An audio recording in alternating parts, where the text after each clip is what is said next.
माघ मास की शीतल और मधुर सुबह थी।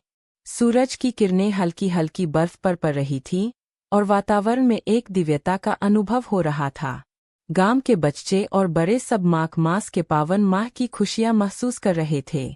गांव के बुजुर्गों के अनुसार माघ मास में किए गए पुण्य कार्य पूरे वर्ष फलदायी होते हैं।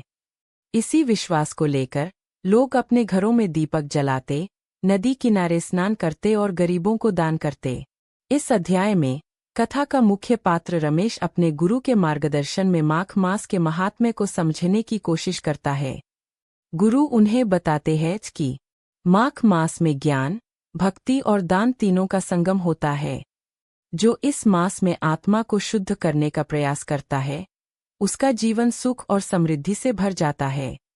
रमेश ने तय किया कि वह इस माघ मास में रोज स्नान करके शुद्ध रहेगा, गरीबों और अनाथों को वस्त्र और भोजन का दान करेगा, रात में दीपक जलाकर देवी देवताओं की आराधना करेगा।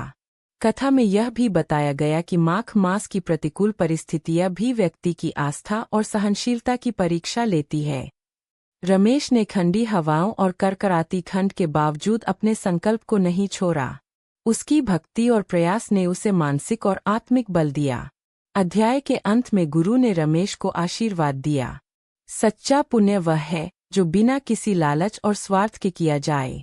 माघ मास का महत्व तभी समझ में आता है जब हम इसे हृदय से अपनाएं। इस प्रकार अध्याय 9 हमें यह शिक्षा देता है कि माघ मास केवल बाहरी उत्सवों का समय नहीं, बल्कि आत्मिक विकास और समाज सेवा का पावन अवसर है।